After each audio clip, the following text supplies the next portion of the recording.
libro a los Colosenses, capítulo 1.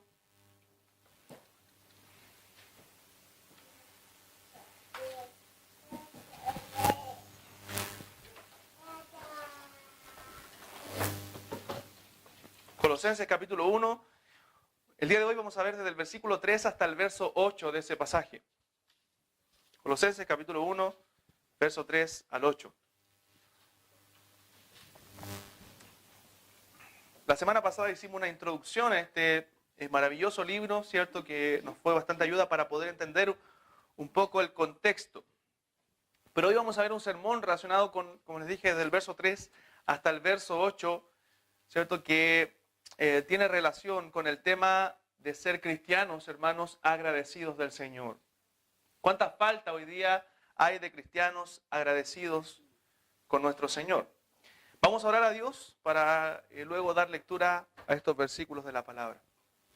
Eterno y santo Dios, le damos muchas gracias por su amor y su misericordia. Gracias, Padre, porque nos ha permitido congregarnos una tarde más, Señor. Queremos rendir nuestras vidas delante de su presencia, rendir nuestro ser por completo, Padre, en obediencia a usted y a su palabra, rogándole, Padre, que a través del Espíritu Santo usted pueda, Señor, animarnos, exhortarnos, Señor, y motivarnos a través de su preciosa palabra. Gracias, Señor, por ella. Rogamos que nos dé luz, Padre, y que esta enseñanza pueda ser de bendición espiritual para nuestras vidas. Amén. Le alabamos, Señor, y le damos gracias por todo lo que usted es y lo que hace, Señor, en nosotros. Amén. En el nombre de Cristo, nuestro amado Salvador. Amén. Amén. Colosenses capítulo 1, vamos a leer del versículo 1 hasta el verso 8. Dice la palabra del Señor: Pablo, apóstol de Jesucristo por la voluntad de Dios, y el hermano Timoteo, a los santos y fieles hermanos en Cristo que están en Colosas. Gracia y paz sean a vosotros, de Dios nuestro Padre y del Señor Jesucristo. Siempre orando por vosotros, damos gracias a Dios, Padre de nuestro Señor Jesucristo, habiendo oído de vuestra fe en Cristo Jesús y del amor que tenéis a todos los santos, a causa de la esperanza que os está guardada en los cielos, de la cual ya habéis oído por la palabra verdadera del Evangelio, que ha llegado hasta vosotros, así como a todo el mundo, y lleva fruto y crece también en vosotros, desde el día que oísteis y conocisteis la gracia de Dios en verdad, como lo habéis aprendido de Epafras, nuestro consiervo amado, que es un fiel ministro de Cristo para vosotros, quien también nos ha declarado vuestro amor en el Espíritu. Hermanos, hoy día vemos a muchos creyentes lamentablemente sin gozo. Analizamos la vida diaria, ¿cierto?, de cada cristiano, y muchos de ellos lamentablemente están viviendo sin un gozo verdadero por el Señor. Y creo que esto se debe a que muchos de nosotros, ¿cierto?, muchos de esos cristianos han dejado de ser creyentes agradecidos por las cosas que Dios les ha dado. Una de las características, ¿cierto?, o el resultado del gozo en nuestra vida realmente es la gratitud al Señor. Si usted quiere vivir una vida plena para Dios, una vida llena de gozo, ¿cierto?, una vida disfrutando de los beneficios y de la gracia de Dios, debe ser un creyente realmente agradecido, porque el gozo, hermanos, proviene de la gratitud. Amén. Un cristiano agradecido de Dios es un cristiano que tiene gozo en su vida. Uno de los catecismos menores bautistas comienza con la pregunta: ¿cuál es el fin principal del hombre? ¿Amén? Y la respuesta a esa pregunta es glorificar a Dios y disfrutar de Él para siempre. O sea, un cristiano verdadero, hermanos, glorifica a Dios y le glorifica disfrutando de la gloria de Dios para siempre.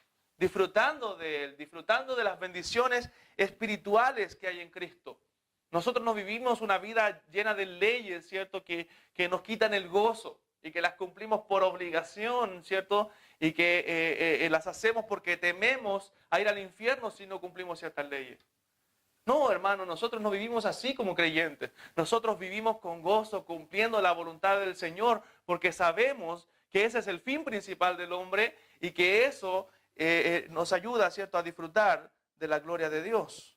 Nosotros amamos el obedecer los mandamientos de Dios, porque la ley de Dios fue puesta, escrita en nuestros corazones. Y nosotros amamos hacer la voluntad de Dios, si es un creyente verdadero. Si la vida cristiana para usted es un yugo, es una carga, es algo que a usted le cuesta llevar, que no puede llevar, cuestiónese, por favor, probablemente usted no sea un creyente verdadero. Entonces eso es lo que la Biblia enseña, hermanos, que nosotros con nuestra vida debemos glorificar a Dios y disfrutar de Él para siempre. Como les dije, nosotros como cristianos no deberíamos vivir vidas apagadas. No deberíamos vivir vidas amargadas, sino deberíamos vivir vidas, hermanos, llenas de Dios, disfrutando de su grandeza, disfrutando de su poder, disfrutando de su gloria, para siempre. Para siempre. Y eso es maravilloso, ¿cierto? Lo que hablaba el hermano acerca de la eternidad. ¿Cómo imaginarnos, ¿cierto?, que debemos disfrutar de Dios por toda la eternidad? No solamente ahora, sino para siempre. El cristiano verdadero, hermanos, disfruta de la presencia de Dios cada día de su vida. El salmista en el Salmo capítulo 16, versículo 11 dijo: me mostrarás la senda de la vida, en tu presencia y plenitud de gozo, delicias a tu diestra para siempre. Eso es lo que hay en la presencia del Señor, hermano. Gozo, paz, ¿cierto? Los frutos del Espíritu, amor. Pero ese gozo que encontró David, o encontró el salmista ahí en el Salmo 16, es producto de un corazón, hermano, agradecido con Dios. Si un creyente no está agradecido por las cosas que Dios le ha dado, por las cosas que Dios ha hecho en su vida, entonces no va a tener gozo. Entonces, hermanos, debemos pararnos frente a la grandeza de Dios, pararnos frente a la gloria de Dios, ¿cierto? Ver su plenitud, ver sus atributos maravillosos, ¿cierto? Los estamos viendo, comenzamos a verlos los domingos en la mañana. Ver esos atributos, ver esa grandeza y gozarnos en Dios. Disfrutar de Él para siempre. Disfrutar de lo que Él es, hermano. Disfrutar de que Él es nuestro Dios. Disfrutar de que Él es el que nos da todas las cosas en Cristo. Eso dice Romanos 8, ¿cierto?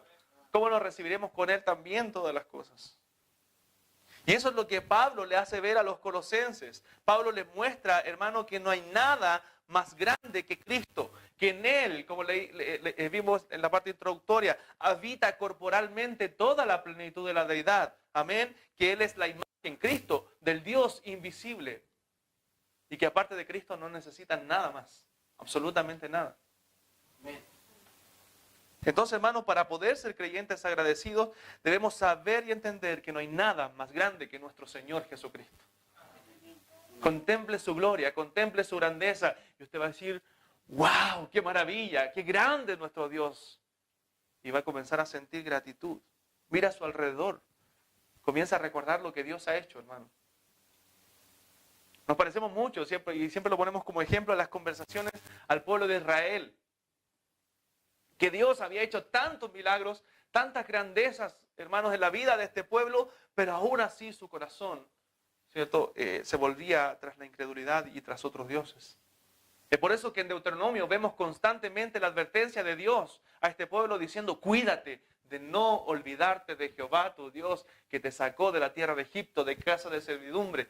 ¿Cierto? Cuídate de no olvidarte de lo que Dios ha hecho en tu vida. Y le decía Dios a los padres de aquel pueblo: y estas cosas que te escribo, ¿cierto?, que te mando, las repetirás a tus hijos. Los padres tenían la responsabilidad, hermanos, de mostrar a ese gran Dios a los hijos. Que ellos pudieran ver a través de sus padres la grandeza de ese Dios. Para que pudieran disfrutar de Él para siempre. Amén. Hermanos, miremos la grandeza de nuestro Dios. Nosotros estamos en Cristo. Y el estar en Cristo es tenerlo todo. Amén. Amén. Es tenerlo absolutamente todo. Y el tenerlo todo nos debe producir gratitud a Dios. Y la gratitud nos debe producir gozo en el corazón. Amén. Gozo. Pero el problema, hermanos, radica en que el cristiano ha perdido esa gratitud. Hemos perdido. Estamos tan adaptados a este mundo que no nos estamos llenando, hermanos, de la hermosura de Dios. Estamos tratando de llenar los vacíos que Dios debe llenar en nuestra vida con las cosas de este mundo y no con la grandeza de Cristo. Y eso nos hace, hermanos míos, perder el gozo. No produce gozo, no produce gratitud. Todo lo contrario, amarga el corazón del cristiano. Si usted camina por la vida, ¿cierto?, por las iglesias y ve cristianos amargados, es porque están disfrutando de este mundo y no de Dios. Porque el disfrutar de este mundo, entre comillas, disfrutar, le lleva a la amargura. Porque un cristiano no puede ser feliz si no está haciendo la voluntad de Dios. No puede estar pleno, hermano, si no está haciendo la voluntad de Dios.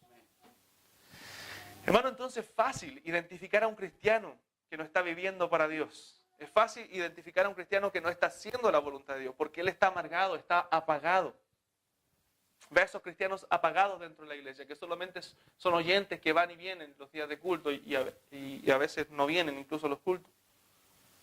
Son cristianos apagados porque han perdido la gratitud. Entonces Pablo, hermano, en este pasaje, en el capítulo 1, oraba a Dios por los colosenses, o cada vez que oraba también daba gracias a Dios por ciertas cosas que los colosenses tenían. Y esas cosas deben ser motivo de gratitud para nosotros también. Así como Pablo daba gracias a Dios, ¿cierto?, nosotros debemos dar gracias a Dios por aquellas cosas que nosotros tenemos en Cristo.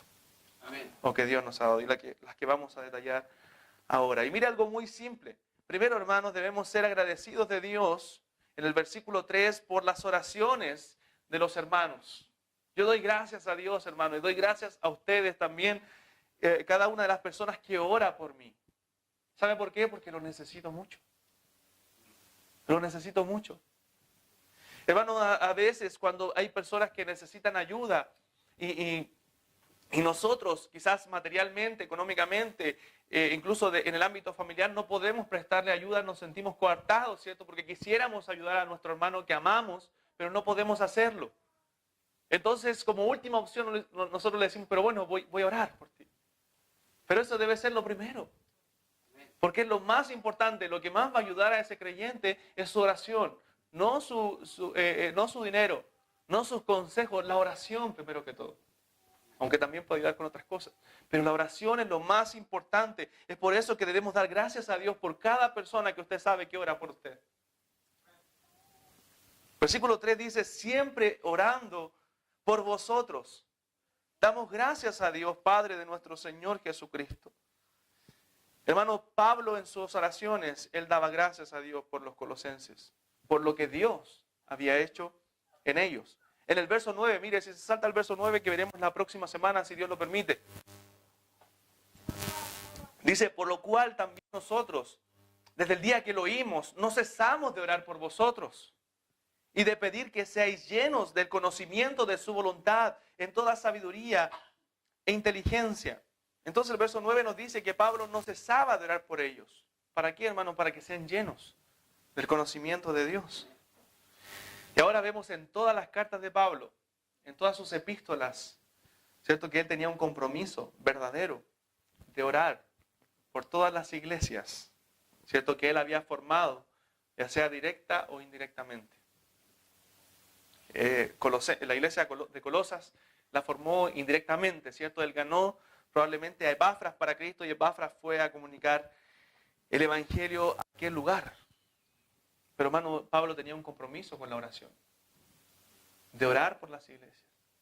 Cada uno de nosotros, hermano, debemos tener un compromiso de orar mínimo por nuestra iglesia, por la iglesia de la cual usted es miembro. Y no solamente por esta, sino también por todas las iglesias que predican la verdad, ¿cierto? Por todos los pastores que predican la verdad, para que Dios les dé de su gracia, ¿cierto?, para seguir adelante. Y aún así, por los que no la predican, para que se vuelvan a la verdad. Hermanos, creemos nosotros en el poder de la oración. La oración genuina de un creyente puede mucho. Puede mucho. Miren lo que dice Santiago, un momento, rápidamente. Capítulo 5.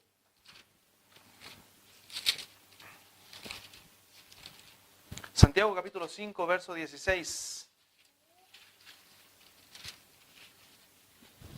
Dice, confesad vuestras ofensas unos a otros y orad unos por otros para que seáis sanados. Obviamente está dentro de un contexto, pero me importa esta parte. La oración eficaz del justo puede mucho. La oración eficaz del justo, hermano, puede mucho. Entonces debemos ser agradecidos por esto tan simple, ¿cierto?, que es la oración de otros hermanos por nosotros. Simple pero poderosa. Amén. Simple pero poderosa. Qué maravilloso, hermano, es que alguien ore por ti. Yo me gozo, hermano, cuando sé que personas realmente están orando por mí. Yo oro por muchas también, oro por ustedes. Pero me gozo cuando oran por mí porque, hermano, me sirve demasiado. Me sirve mucho porque están rogando protección de Dios para nuestras vidas. Entonces debemos dar gracias a Dios por ello. Amén. Dar gracias a Dios. Porque si alguien está orando por ti, hermano, es porque hay una preocupación sincera de Él por tu alma. Hay una preocupación verdadera. Entonces debemos dar gracias a Dios por ello. Hermano, si ustedes recuerdan en la Biblia, Cristo oró por Pedro. Y fue la oración más maravillosa que Pedro pudo haber recibido. Las palabras más maravillosas que Pedro recibió. Que le dijo Cristo, pero yo he rogado por ti para que tu fe no falte. ¡Wow, hermano! ¡Qué tremenda oración de Cristo! Yo he rogado por ti para que tu fe no falte. Y Pedro no cayó, hermano. Pedro no dejó los caminos del Señor. ¿Sabe por qué? Porque Cristo oró por él. Las oraciones, hermano, remueven el cielo. Es algo que no entendemos. Algo que yo no entiendo, ¿cierto? Un Dios soberano, pero que a través de la oración de los creyentes, ¿cierto? Él actúa. Él actúa. Él obra. Cristo oró también por sus discípulos, ¿cierto? En Juan capítulo 17, para que el Padre lo... Hebreos capítulo 10, verso 34. Los hebreos, ¿cierto? Los creyentes se habían preocupado por aquellos creyentes que habían sido puestos en la cárcel, que estaban presos, hermano, por causa del Evangelio. O sea, quizás dentro de la persecución que había en los padres, los hijos habían entregado, ¿cierto?, a sus padres, los padres a sus hijos, entre la misma familia, ¿cierto?, se habían entregado, hermanos, se habían delatado por ser creyentes y habían sido puestos en la cárcel por causa del Evangelio de Cristo. Entonces, lo único que tenían esos presos que estaban ahí, ¿cierto?, eran a los otros cristianos. No tenían nada más, aparte de Dios. Dice el verso 34, porque de los presos también os compadecisteis. Hablando de los presos en el Señor. Y el despojo de vuestros bienes sufristeis con gozo, sabiendo que tenéis en vosotros una mejor y perdurable herencia en los cielos.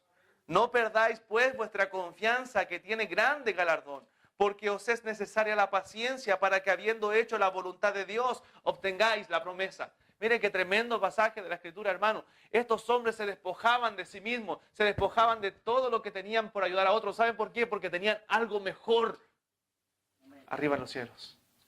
Tenían puesta la mirada en algo más grande que un bien material.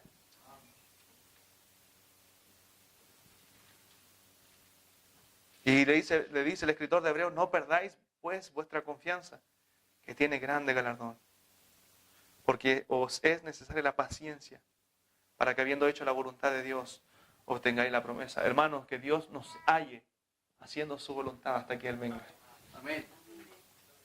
Gozando de Él, disfrutando de Él, haciendo lo que a Él le agrada, ¿cierto? Con gozo, poniendo nuestra mirada allá en el cielo, allá en la gloria. Primera de Pedro, capítulo 1. Primera de Pedro, capítulo 1.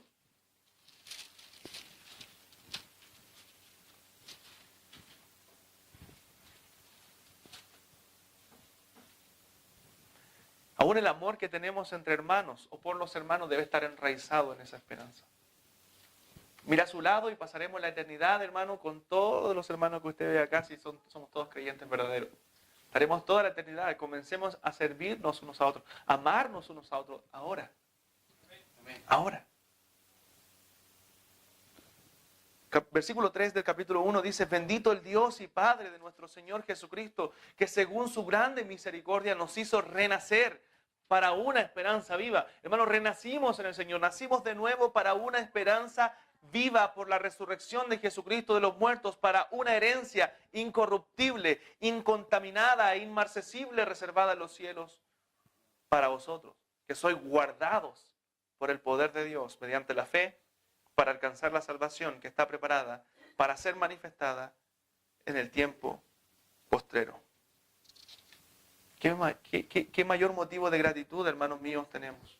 Debemos dar gracias a Dios por este maravilloso regalo de tener vida eterna, ¿cierto? De tener una herencia, una morada celestial allá comprada por Cristo, no por nosotros, no por nuestro dinero, sino por Cristo, por su sacrificio en la cruz. Él ganó esa morada para que usted pudiera estar la eternidad adorándole a Él allá en la gloria. Olvidamos estas cosas muchas veces, hermanos, por eso es que perdemos la gratitud de nuestra vida. Olvidamos que hay otras personas preocupadas de nosotros y nos comenzamos a compadecer de nosotros mismos. Nadie está conmigo, nadie me entiende, nadie puede vivir esto, decimos. No, hermano, hay mucha gente preocupada orando por usted. Orando por su situación. Orando por su vida, porque le aman. Y si no hubiera nadie, hermano, si fuera así, estuviera solo, usted tiene una herencia en los cielos y es un verdadero creyente. Pero aparte de la oración de los hermanos, tiene otro motivo de gratitud mucho más grande, ¿cierto? Que es el saber que Cristo compró, ¿cierto? Una herencia para usted. Una herencia eterna reservada en los cielos, que le va a ser dada, ¿cierto? Le va a ser manifestada en aquel día, ¿cierto? En los tiempos postreros.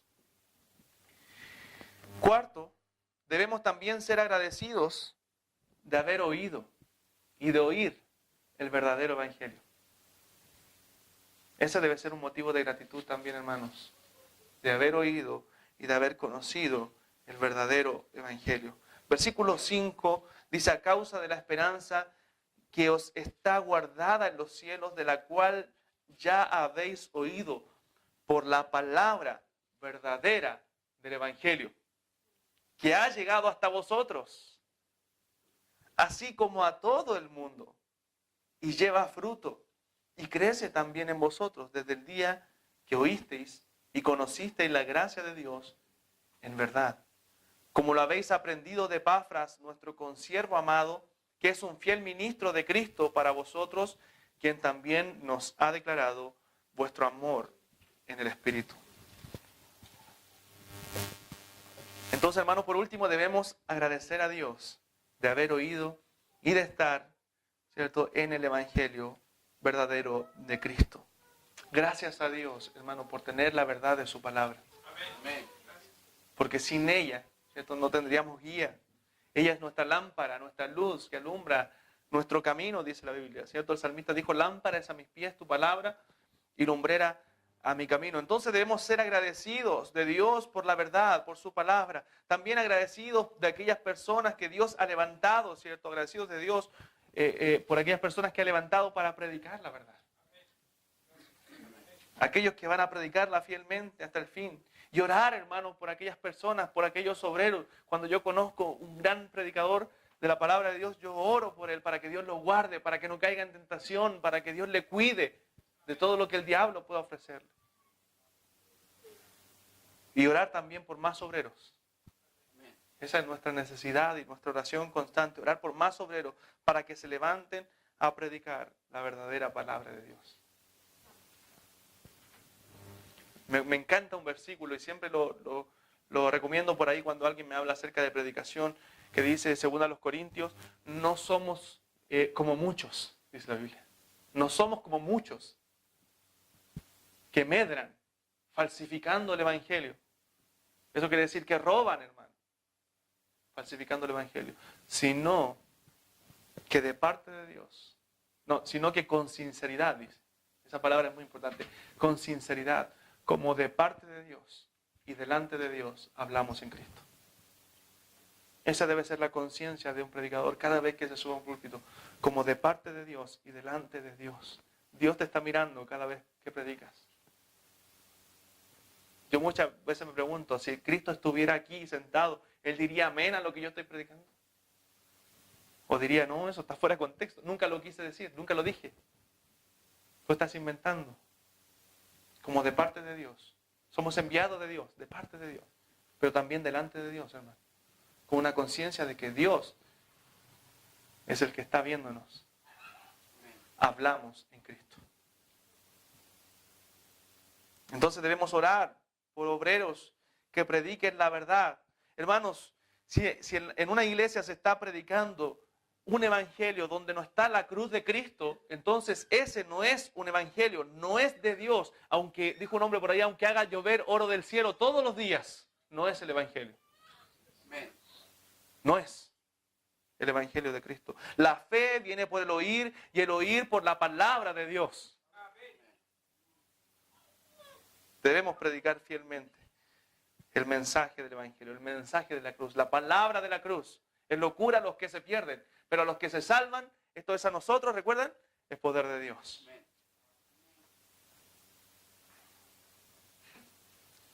Entonces, hermano, el mensaje que escucharon los colosenses era el verdadero mensaje del evangelio. Versículo 5 dice: a causa de la esperanza que os está guardada en los cielos, de la cual ya habéis oído por la palabra verdadera del evangelio. Hermanos, existe una sola verdad. ¿Amén? Una sola verdad. Y esa verdad está en la palabra de Dios. Y esa verdad, hermanos, siempre ha sido impopular. ¿Amén? La verdad de Dios no es una verdad popular. Vivimos en días, ¿cierto?, en que se nos quiere convencer que la única verdad absoluta es que no hay verdad absoluta. ¿Cierto? En esos días vivimos. Todo es relativo. Entonces, cuando decimos nosotros como creyentes que la palabra de Dios es la única verdad, eso cae mal. Eso no le gusta a la gente. La palabra de Dios, hermano, es la verdad y es la única verdad. Amén. Y Cristo es la verdad. Amén. Porque esto es la palabra de Dios, es la palabra de Cristo. Yo soy el camino, dijo él. La verdad. No una de las verdades. Dijo, yo soy la verdad y la vida. Amén. Y nadie viene al Padre sino por mí. Hermanos, lo que necesitaban los griegos en aquellos tiempos, los tiempos bíblicos, ¿cierto?, los tiempos de Pablo, lo que necesitaban los colosenses es lo mismo que el mundo necesita hoy. La palabra del evangelio verdadero, la palabra de la cruz, es lo mismo que necesitamos nosotros como creyentes, la palabra del evangelio. Ellos buscaban sabiduría, ellos buscaban ciertos nuevos dioses, pero no era lo que necesitaban ni lo que Pablo les predicó. Él les predicó el mensaje del evangelio, aunque no tuviera ningún atractivo para ellos. Amén. Ese es el verdadero mensaje. Entonces lo que Pablo le dice a los colosenses, hermanos, es: no se dejen engañar por las falsas doctrinas. La única palabra poderosa y que da fruto es la palabra de Dios. Versículo 6 dice que ha llegado hasta vosotros, así como a todo el mundo, y lleva fruto y crece también en vosotros desde el día que oísteis y conocisteis la gracia de Dios en verdad. Hermanos, lo único que puede producir fruto en un incrédulo, lo único que puede salvar a los creyentes, es el evangelio verdadero. Es la locura de la predicación. Es lo único que da fruto. Un mensaje falso no va a dar fruto en la vida. Va a llenar iglesias, ¿cierto? Porque son populares. El evangelio de la prosperidad es popular. Llena las iglesias, pero no convierte el alma. Porque lo único que convierte el alma, hermanos, son las palabras de la cruz. Amén. Y el evangelio, este precioso evangelio, hermano, que es central en nuestra vida y en nuestra fe, continúa dando fruto en nosotros. Usted no se da cuenta, yo no me doy cuenta, pero el evangelio continúa actuando en su vida y en la mía.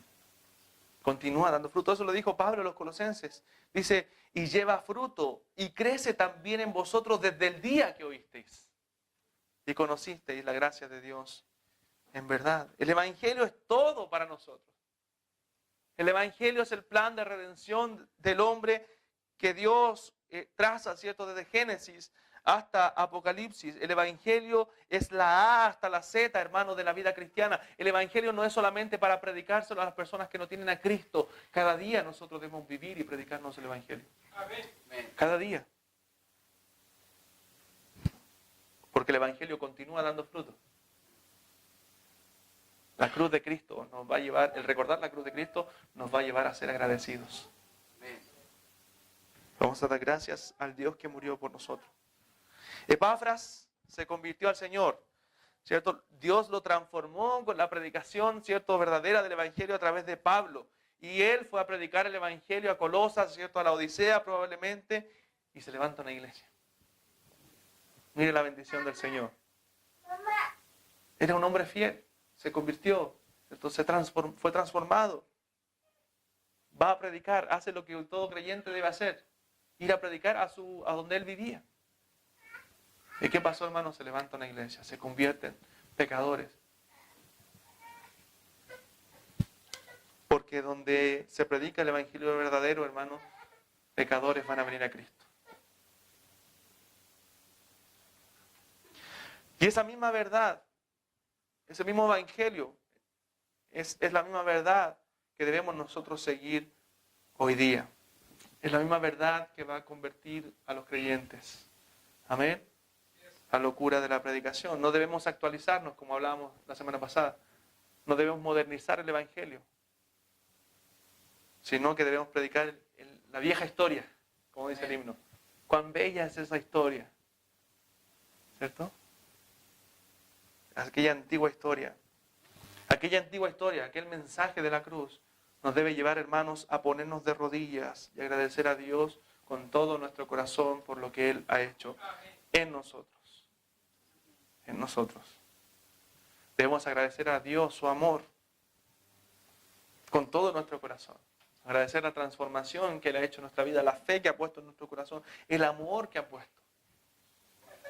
Porque, hermanos, si no tuviéramos a Cristo en nuestro corazón, lo único que nos importaría sería nosotros mismos. Pero hoy amamos porque tenemos a Cristo en nuestro corazón. Por eso es triste ver a un cristiano sin gratitud. Es triste, hermanos, ver a un cristiano sin gozo. Porque ha olvidado las verdades centrales del Evangelio. Ha olvidado las bendiciones que el Evangelio ha producido en su vida. Ha olvidado la obra de Cristo en la cruz por él. Por eso recordemos siempre estas verdades y seamos agradecidos. Cristianos llenos de gozo, llenos de gratitud a Dios, aún en las adversidades. Por eso dice la Biblia en Santiago capítulo 1, tened por sumo gozo cuando os halléis en diversas pruebas. Porque, hermano, la obra de Cristo, ¿cierto?, supera toda prueba, toda dificultad, toda adversidad. Porque las aflicciones del tiempo presente no son comparables con la gloria que ha de manifestarse en nosotros un día. No son comparables. Que eso nos lleve a la gratitud. Oramos. Padre Celestial, le damos gracias, Señor, por su palabra. Gracias, Padre, por toda la obra que usted ha hecho en nuestra vida. Gracias, Señor, que los guardes del mal. Y oró por nosotros también. Y no solo por ellos, dijo, sino también por los que han de creer por el testimonio de ellos. Entonces, hermanos, comprometámonos a orar los unos por los otros, ¿cierto? Orar por los pastores también, ¿cierto? Y por cada uno de los hermanos de nuestra iglesia. Cada uno de los hermanos de nuestra iglesia. Para que Dios los guarde del mal. Para que Dios los guarde de la tentación. Para que Dios guarde esta iglesia con su poder. Y podamos ser una iglesia santa delante de Dios. Entonces, demos gracias, hermano, por aquellos hermanos que nos aman, ¿cierto? Y que oran por cada uno de nosotros. Es el primer motivo de gratitud que nosotros debemos tener y que quise sacar aquí en el verso 3, siempre orando por vosotros. Damos gracias a Dios Padre de nuestro Señor Jesucristo. Segundo motivo de gratitud, hermanos, es que nosotros como creyentes debemos ser agradecidos de haber sido transformados por el poder del Evangelio de Cristo. Ese es un gran motivo de gratitud.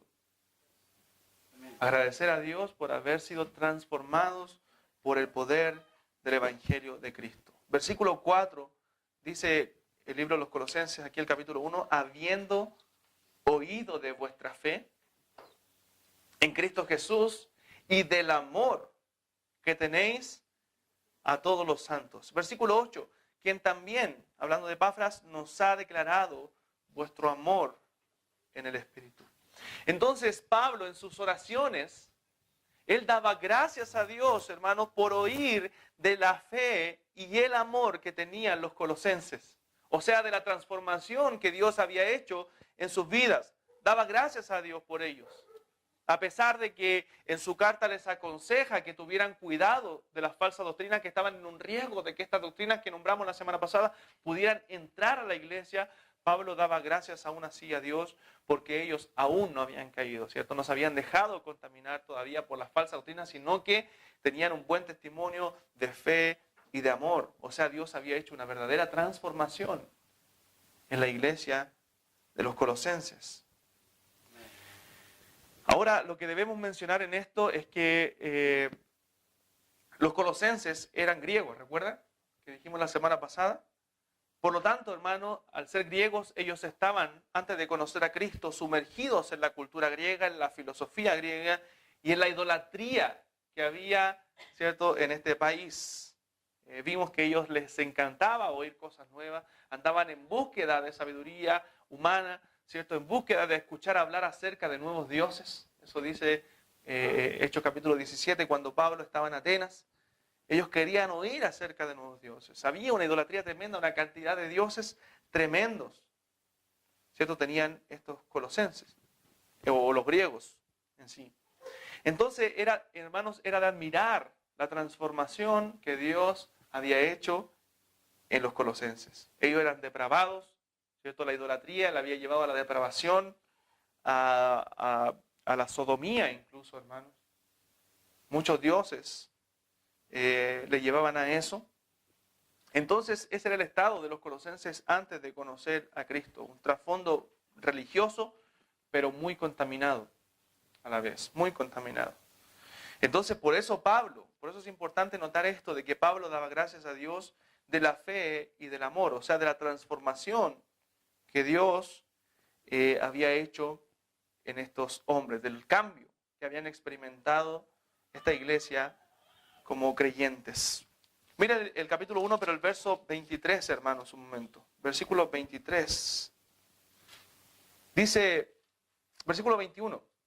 Y a vosotros también que erais en otro tiempo extraños y enemigos en vuestra mente, haciendo malas obras, ahora os ha reconciliado en su cuerpo de carne por medio de la muerte para presentaros santos y sin mancha, irreprensible delante de él, si en verdad permanecéis fundados y firmes en la fe y sin moveros de la esperanza del evangelio que habéis oído, el cual se predica en toda la creación que está debajo del cielo, del cual yo, Pablo, fui hecho ministro. Se da cuenta que ellos tenían una vida pagana antes de conocer al Señor, pero habían sido transformados por el evangelio. Y ahora Pablo daba gracias en sus oraciones por la fe y el amor que tenían los colosenses. Hermanos, así también nosotros debemos agradecer a Dios por haber sido transformados por su gracia. Cada uno de nosotros hemos experimentado la gracia de Dios en nuestra vida, ¿cierto? Hemos experimentado un nuevo nacimiento y así hemos sido transformados por el Señor, que nos sacó de la idolatría, que nos sacó también del pecado, que nos sacó del hoyo en el cual nos encontrábamos y cambió completamente el rumbo de nuestra vida y el propósito de nuestra vida. Porque antes vivíamos para nosotros, ¿cierto? Y ahora vivimos para la gloria de Dios. Ahora me pregunto, ¿qué hubiera sido de los colosenses sin haber conocido, sin haber sido alcanzado, hermano, por el evangelio de Cristo? Pero gloria a Dios porque ellos fueron alcanzados. Dice el verso 4, nuevamente, y verso 5, habiendo oído de vuestra fe en Cristo Jesús y del amor que tenéis a todos los santos, a causa de la esperanza que os está guardada en los cielos, de la cual ya habéis oído por la palabra verdadera del evangelio. Ellos fueron alcanzados y transformados por el poder de Dios, por el poder del evangelio. Hermano, ¿qué hubiera sido nosotros también?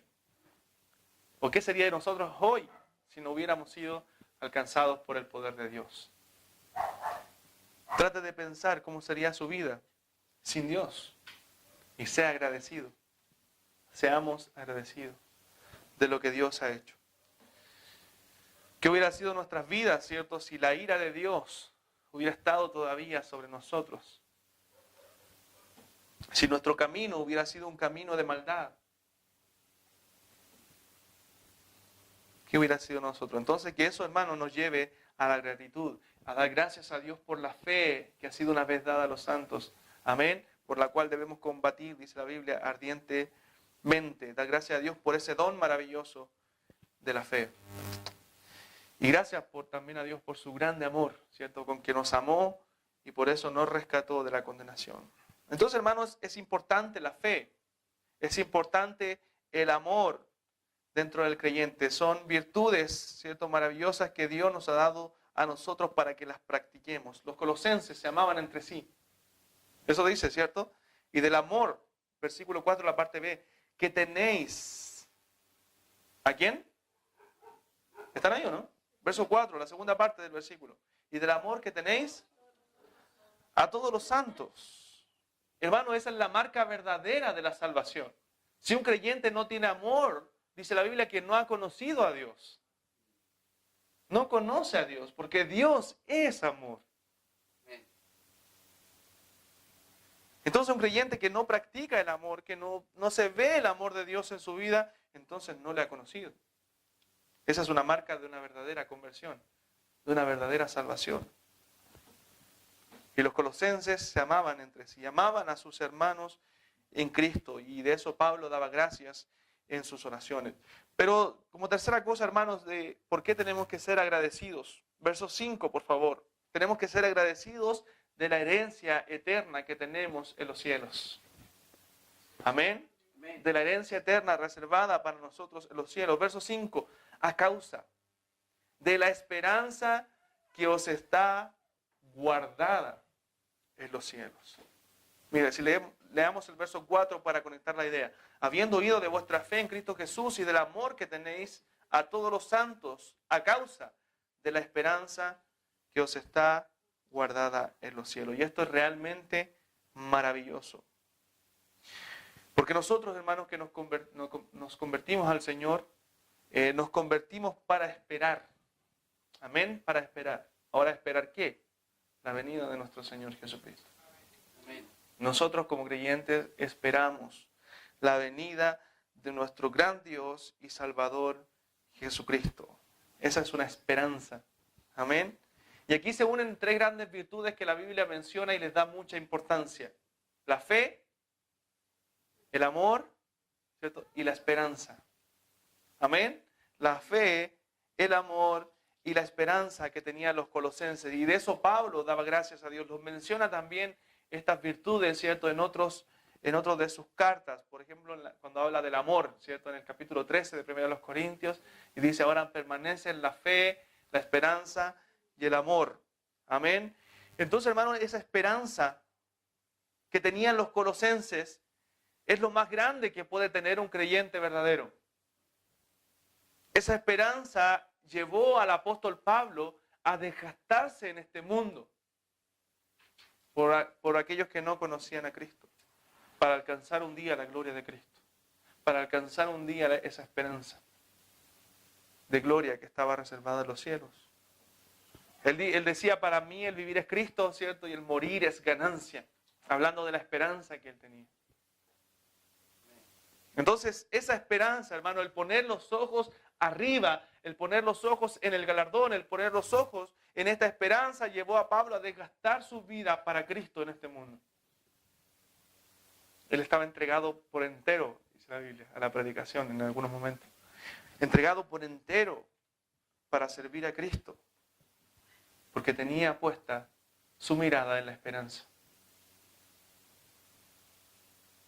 Muchos cristianos, hermanos, o personas que profesan ser creyentes, viven desesperanzados, quejándose solamente en este mundo, quejándose por lo que les pasa, sin motivación, sin ganas de seguir adelante, porque, hermanos, han perdido la mirada de lo correcto, han perdido la mirada del galardón, han perdido la mirada de la esperanza que ha sido dada a los creyentes y han puesto su mirada en otras cosas. Es por eso que viven de esa forma. Miren lo que dice Tito, hermano, capítulo 2. Tito. No pierda Colosenses. Y vaya un momento a Tito, capítulo 2.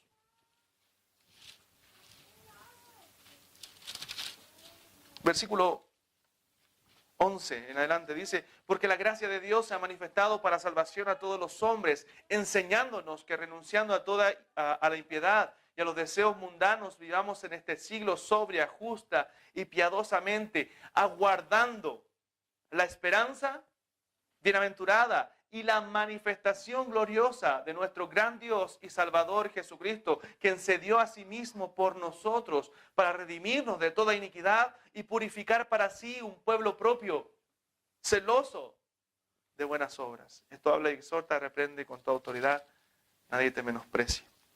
Pero hermano, aquí Pablo también le habla a Tito acerca de la esperanza, y esa esperanza guardada o reservada, ¿cierto?, para nosotros los cielos. Y nosotros esperamos, ¿cierto?, la venida de nuestro Señor Jesucristo. Y Cristo nos llevará ese día, ¿cierto?, en ese momento a las moradas celestiales, donde, hermanos, no habrá más llanto, no habrá más dolor. Amén, donde nuestras vidas espirituales, ¿cierto?, serán perfectas. Seremos transformados. Y lo mejor de todo es que estaremos siempre con el Señor. Amén. Amén, porque nada de eso valdría la pena si el Señor no estuviera ahí. Ni las calles de oro puro, ¿cierto?, ni todo eso que menciona la Biblia. Si Dios no estuviera ahí, no sirve de nada. Porque nosotros adoramos a Dios y servimos a Dios y queremos estar con Él y disfrutar de Él, ¿cierto?, para siempre. Entonces, hermano, que esta esperanza gloriosa nos lleve a ser sumamente agradecidos de Dios. Hermano, si esto fuera todo lo que Dios ha hecho por nosotros, el solamente reservarnos su lugar en los cielos, ya eso basta para servirle con toda nuestra vida y todos los días de nuestra vida. Quizás Lázaro, imagino yo, tenía, humanamente hablando, lo único en su vida era la esperanza de ir al cielo cuando partiera de este mundo. Porque dice que recibía males, no tenía absolutamente nada, materialmente hablando, solamente llagas en su cuerpo y deseaba saciarse de las migajas que caían de la mesa del rico. Pero no vemos a un Lázaro quejándose, sino, imagino yo, esperando aquella venida del Señor, ¿cierto? O recibir aquella morada eterna allá en los cielos.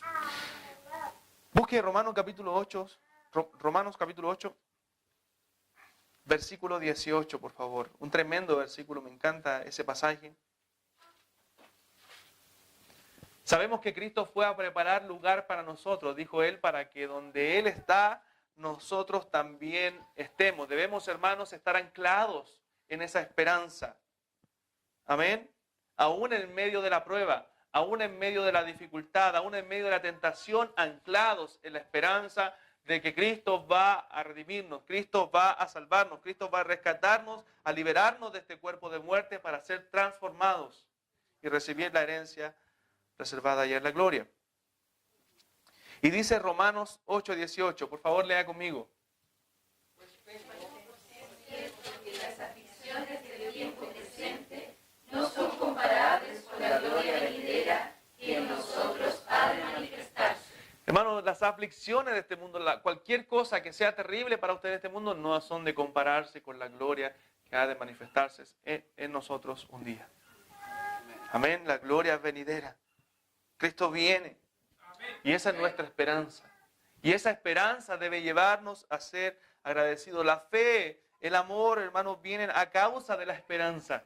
Eso dice el texto, ¿cierto? Habiendo oído de vuestra fe en Cristo Jesús y del amor que tenéis a todos los santos a causa de la esperanza que os está guardada en los cielos, de la cual ya habéis oído por la palabra verdadera del Evangelio. Entonces, hermanos, no suelte el ancla, no suelte la cadena del ancla que está en la esperanza del cielo. Amén. Allá debe estar nuestra mirada. Mire, un pasaje que me gustó mucho, que leí el día de hoy, Hebreos capítulo 10. Hebreos capítulo 10. Versículo 34.